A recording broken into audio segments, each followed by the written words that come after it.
Warren, thank you so much for agreeing to do this with me today. I'm so appreciative. I know you did an interview with my colleague, Callum Newman, not so long ago, and every now and again he sends me bits and pieces of email conversations that he's having with you. He gets very excited about what's going on in the commercial space.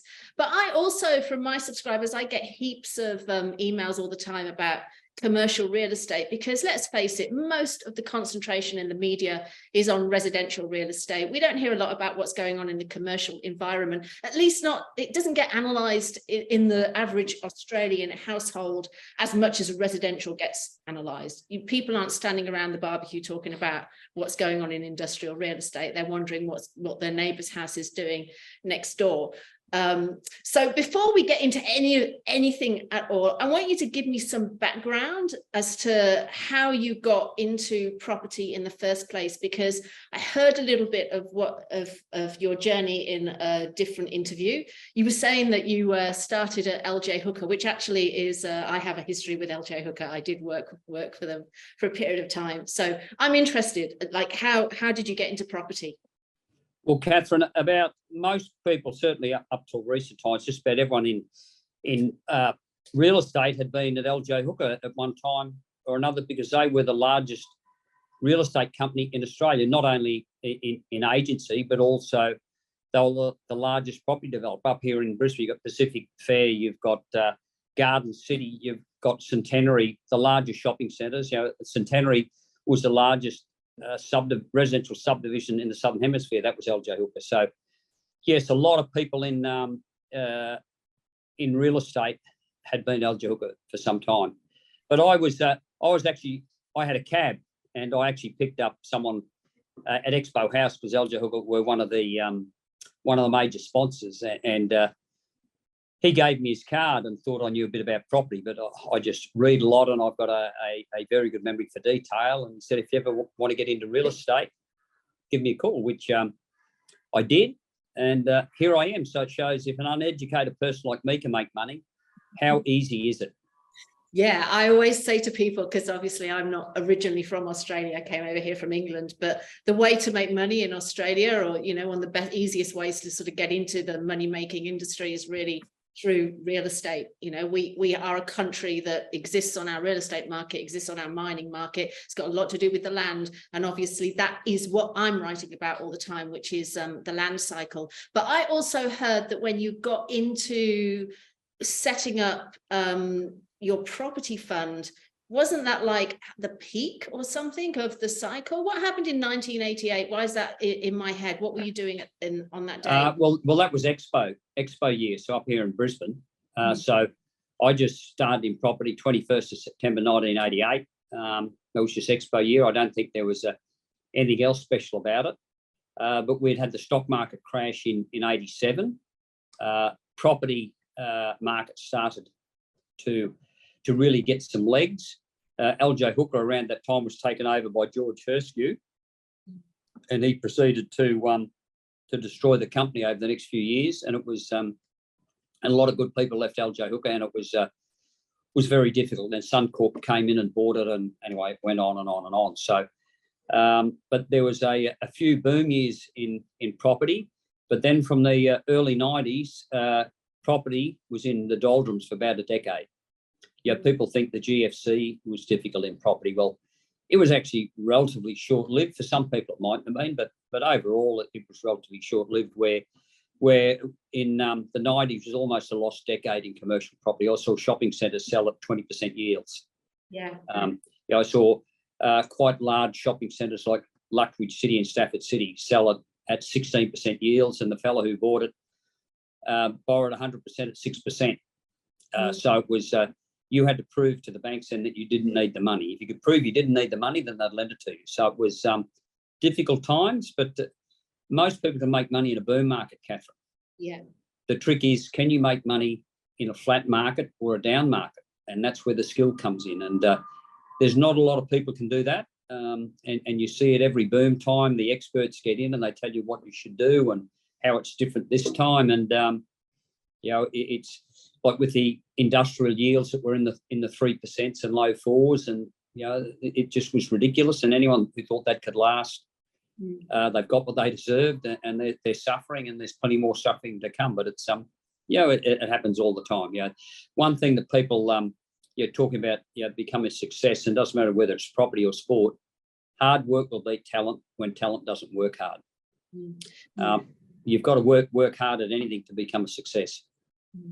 Yeah, I think that, gosh, there's so much that you said in that I couldn't agree more with. But there was a massive commercial bubble in the lead up to the 1990s downturn. I think it was almost worse than the residential downturn, because the residential downturn was very bad in Melbourne and Sydney.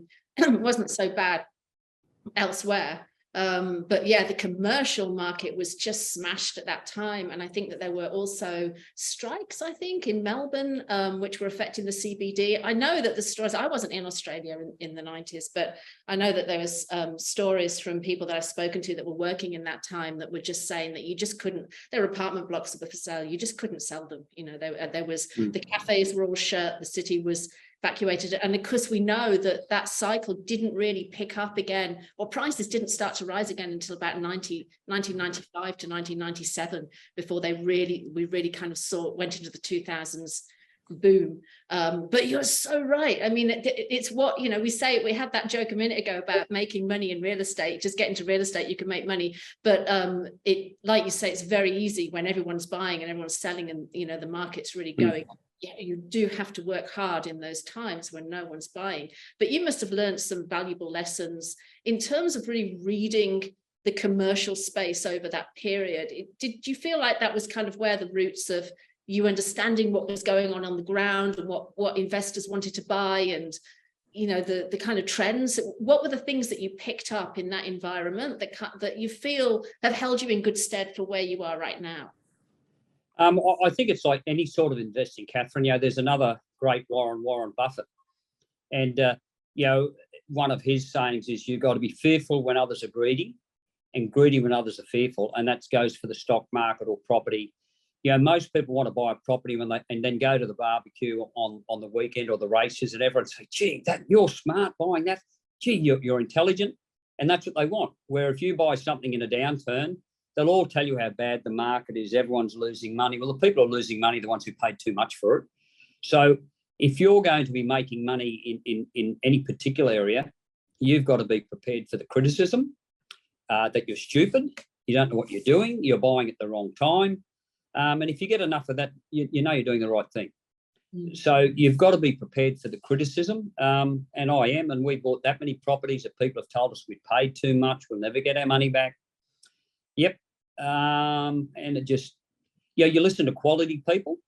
There's quality people, and there's a few around Brisbane, there's a few in every city. I say, if you have a look at, with the risk of getting into trouble, if you look at some of the wealthiest property people in Australia, your Harry Triggerboff, your Frank Lowy, Lang Walker, some of those fellows didn't even go to grade 10, and they're multi-billionaires. Property is very simple. People make it complicated. Property is made up from bricks and dirt and sand and copper and glass and wool, for the carpets. It's not complicated. You don't get these intelligent people walking past. From where I'm now, I'm looking at 300 Queen Street. And when Kevin Seymour, one of our wealthy people in Brisbane, when he bought that in 2010, near the bottom of the market, June 2010, he doesn't walk past and say, "Gee, I must do a 10-year cash flow study on this and see what my internal rate of return is, or projected to be." He looks at that, says at $3,000 a metre, this is a nick. Then, of course, you've got to do your due diligence. But you'll get these, what I call the propeller heads. They will do a 10-year cash flow. Now, remembering at lunchtime on the first Tuesday of every month, the governor of the Reserve Bank does not know what interest rates will be at 3 o'clock that day. He can have a view, but it goes to a vote. But you get these propeller heads who will do a 10-year cash flow. So they'll tell you what interest rates are going to be every month, the cost of debt, what rents will be every month for 10 years, your outgoings, your repairs and your maintenance, your insurance, everything else for 10 years. Yet the Governor Reserve Bank doesn't know what interest rates will be in 3 hours' time.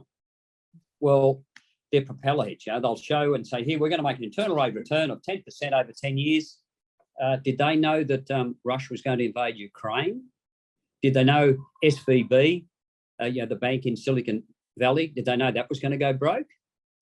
No. So, these propeller heads just, they're educated, but they never go and walk a property and talk to the tenants. And, we just always look, when we buy a property, how are we going to get out of it? Some of the shopping centres we bought recently, one of them is about a third of replacement cost. If you're buying quality property, well under replacement cost. Now, some properties you never want to rebuild because they're a bad design. But if you buy a functional property at well under replacement cost, to start with, you've got to be in a pretty good position. Of course, look at your cash flows. We don't do much development. We buy assets where we can pay monthly distributions to investors. So, and along with that, there's a lot of development land attached, which you actually get for free. So if you have some development plan, and instead of taking 3 years, it takes 10 years, and investors are getting 8% or 10% return, there's no pain. Where if you're buying a vacant block of development land, day one, you've got to pay your rates. You've got to pay your land tax, you've got to pay insurance, you've got to pay everything else. So you've got to have cash flow from somewhere else and there's a lot of developers who do very, very well, but there's even more of them who lose money. Once again, the smart fellows, and I could name a lot of them, who buy properties in a bad market. They'll start buying soon.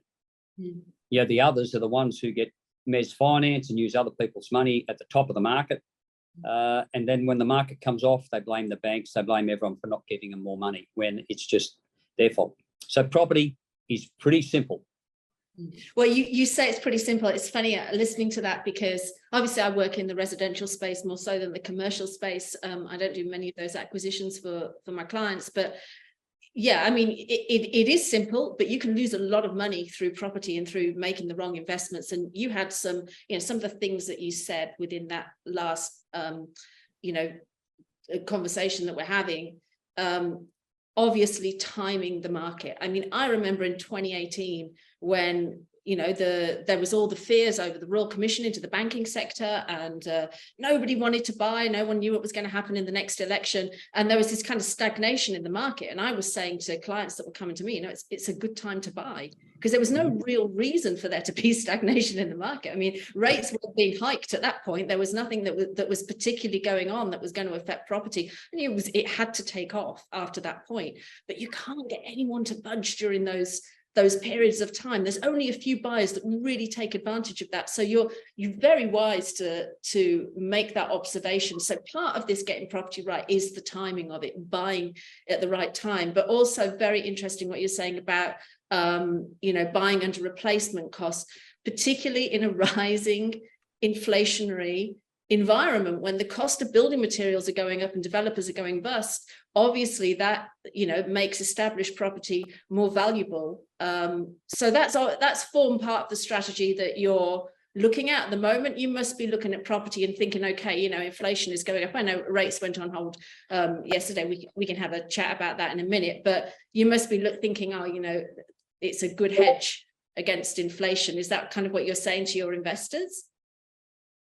I don't say a lot to them because they just they believe in us. We've been doing it long enough now, and the average age of our investors are 64. I think the average distribution we pay is about 9% monthly. And we've got 1.882 billion funds under management at the moment. Our average internal rate of return over the last 12 years has been over 19%. 19% compound is pretty good in anyone's language, particularly when you're paying monthly distributions. So, the people who invest with us, Catherine, they're sort of semi-retired and they really don't want to have much input. That they get their monthly checks and they travel around the countryside. If they ever call, happy to discuss it with them. But most of them, they hand it over to us because they've had their time of investing and being active. They just want to enjoy it a bit more. So when I started Sentinel, the first property I bought was January 2010, and I had someone say to me, well, how are you going to report to people? I said, well, we'll pay monthly distributions. Now, back then, most property trusts were paying every 6 months. And so then you only have to have cash in the bank twice a year. So beg, borrow, steal, sell something, you only got to pay distributions twice a month. But when you're paying distributions, sorry, twice a year, not twice a month, twice a year. But when you're paying every month, you have to change your management. You cannot allow tenants to have arrears because you've got to pay every month. We pay the same day every month. So there's now quite a few who do it monthly, but we were the first ones to start it, and it does change how you manage things. It's so when you're looking at buying things, we actually had a coffee with a fellow this morning. He's got a very big residential development business, but as part of those large estates, he will develop shopping centres in them. And he was telling us this morning he's got one with a Coles and a few other major tenants. And when he had it priced up by one of the biggest builders 18 months ago, the quote for the construction was 24 to 26 million. The quote now is 37 to 43. Yeah. So people who say construction's gone up 10 or 20%, it's gone up 50. Well, his has gone up 60%. So rents haven't gone up 60%. So it gets almost, well, it certainly is impossible in some areas. Now, a shopping centre we bought recently for 280 million, it's public. To replace that centre would be 700 million. Well, it's just impossible. You know, people said, what about competition? I said, well, there can't be. You know, in order to build a shop. Is that the one you bought Sorry? in Darwin you're talking about? The one that you bought in Darwin? Is that the one that you're referring to? No, it's the one we bought in Mackay. Right, okay. Yeah. Darwin is similar. And you know, you go to those markets, those shopping centres, we have control the market. Our shopping centre in Darwin on Boxing Day, over 30% of the entire population of Darwin was at our shopping centre. Every man, woman and child in Darwin goes to our shopping centre 5.1 times a month. And when we bought it, they were spending $45 per visit. Now they spend $50.60. So, you know, this year we hope we can get up to 60 by changing some of the tenants. So that's what we look for, you know, where you can dominate the market. And those particular centres, it is impossible, you know, to create competition. In Australia, you have to do an economic needs analysis. So to develop a shopping centre to compete with our property in Mackay, you would be having to say to the council or the courts, if you go to court to appeal a decision, that there's $1 billion worth of escape expenditure from that market. You convert that to an average of 9% turnover in rent. That's $900,000. So then you get, you know, rent from that. Well, it's just impossible. You know, you would have to charge double the rent that we charge to build something. Well, it's just impossible. It can't happen. And then all you've got to do is make sure that you maintain your centre, keep the tenants right, clean, tidy, safe, all those sort of things. And it's a license to print money. Where you get down in the cities, from wherever you're sitting now, Catherine, there's probably 2 or 3 or 4 shopping centres you could go with your half an hour's drive. Absolutely. You go to these markets and there's only one shopping centre within 4 hours. Yeah. Yeah, I think this is worth talking about because this kind of comes down to really knowing the area where you're going to invest in well. And I think it almost goes back to the conversation you're saying, well, you know, it's simple, property is not complicated. It's not when you work in it and you understand what the mechanics are around it, which you do. And obviously, you know, I do. I think when you work on the ground, you get kind of like a hint. And this is probably why you've been given the name, the property whisperer, because you can kind of sense the environment, you know what to look for. Because I've heard interviews with you where you say, okay, we actually go and visit these places. We talk to the people that are there. We talk to the landlords. We talk to the customers. We talk to the neighbours. We hear what's going on. Because the centres that you're investing in, I mean, in Darwin, you obviously invested in Darwin, the biggest shopping centre acquisition that's ever happened. Is that in Australia's history? Is that? It was the largest single private equity raise for property in Australia's history. Yeah. Yeah, that's what I was trying to think in my head. But it was a real smart move for that area because, you know, you're looking at an area where it's incredibly hot and you've got an air-conditioned shopping centre and there's not many others. There's not much competition around. And if you have the right shops in there and the right facilities in that centre, you're obviously going to attract a lot of people to it that are going to spend. That's right. Yeah. Was that your thinking behind that? Because it's smart thinking and it's good research. Well, normally, Catherine, what happens in the problem for listed companies is Yeah, they're in the spotlight. So when the industrial market was booming, yeah, they've got investors saying, we want industrial, we want industrial. Get out of retail. Retail's have it, shopping online. So I thought when COVID hit that there would be some of these bigger companies sell shopping centres and sell them particularly in areas that they don't visit. Not many people. Now, how many times have you been to Darwin in the last 12 months, Catherine? Not once. I would have loved to have gone there when we were having our COVID lockdowns. And there was a point in Melbourne. No one had wanted to go to Darwin before in Melbourne until the lockdowns happened. Most people in Australia have never been to Darwin, and of those, very few have been there over recent times. So there's not a lot of. Most people want to invest in an area they know. In residential, people buy in the same suburb, the adjoining suburb, and that's what happens as the market continues on. Sydney investors will then start buying on the Gold Coast, get further up the coast, and by the time they get to Early, if Sydney investors are buying in Early Beach, the market's over, it's finished, because it's been going for a few years, and a run can only last a certain amount of time. So we were already the largest office owners in Darwin. So we'd been there since 2016-17. So we knew the market. We know where the growth that's happening, and we just thought that the COVID was a fantastic opportunity to buy some quality assets. And the company we bought off, once again, it's public knowledge. We gave them $418 million. They bought $850 million worth of industrial at an average yield of 3.85%. You take your stamp duties off that, you're back to 3.5%. Your cost of debt today is 5.5%. Mathematically, I didn't think it was ideal.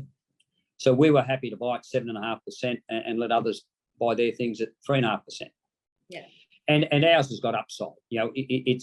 We've subsequently bought the adjoining Casuarina Sporting Club at 7.5% yield. We already own 2.2 hectares beside that's got 6 office buildings on it. So we've got 15 hectares there in the geographical centre of Darwin, and that will become a town centre over the next 20, 30, 50 years. It's an asset to say to people, if you don't want to keep that for your grandchildren or great-grandchildren, what legacy are you trying to leave? It is irreplaceable. You've also added solar power, is that right? I mean, that was the last conversation that Callum forwarded me in the email thread that you were talking about, that you've put solar power on a lot of your buildings. Have you done that in Darwin? Well, Darwin already had it, but it's about 7 years old, and solar and those type of things have improved so much over recent years. They improve every year. I was watching something on television last night, and the mobile telephones that we had 20 years ago, were a brick, they weighed a kilo. And then they're getting, now you have them in a watch. They improve so much every year, and the same with solar. So we're going through and replacing a lot of that solar. But Caneland Shopping Centre that we bought settled on the first week of December last year. That doesn't have any solar. So we're spending $4.3 million. I just actually signed the contract this morning. So that $4.3 million will save us $1.5 million year one. So it's a payback of under 3 years, even less if electricity prices keep going up. So you capitalise that $1.5 million in added income at 7.5%. That's added $20 million to the value of the shopping centre. Yeah, incredible. As easy as that. Yeah. Incredible. Your comment after in that email thread was, it's never been easier to make money. And again, we're saying that it's easy to get into property, but to have that kind of forward thinking and to understand how those things really affect property values is not that common, to be honest. There's not that many real estate professionals that I talk to that really have that understanding of how it feeds into the value.